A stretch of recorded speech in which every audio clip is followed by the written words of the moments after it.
voel dalk vir jou asof jy gebreek het in hierdie proses. In die vuur is daar 'n oomblik wanneer 'n pot breek.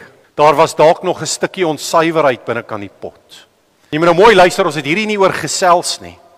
Daar's 'n gedeelte wanneer 'n pot breek en die vyand kom sê vir jou, jy's gebroken, jy's stikkend, jy is nie meer werd nie.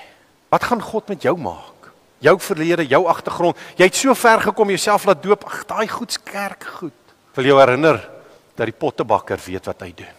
En met 'n stikkende pot kan hy nog steeds werk. Hy vat hierdie stukkies pot en hy gaan weer en hy meng dit in die klei in. En daai stukkies pot wat so ingemeng word grog genoeg. Wanneer dit so ingemeng word, maak dit iets baie sterker. Hulle doen dit wanneer hulle 'n pot maak wat swaar goed moet dra, wat buitengewone doel het. En ons pottebakker kan stikkende, gebroke potte vat en iets fantasties nuuts maak.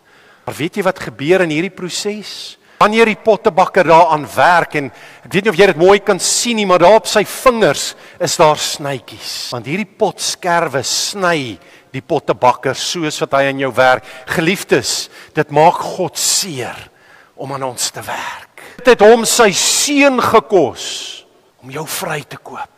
Ons God is naby aan gebroke mense.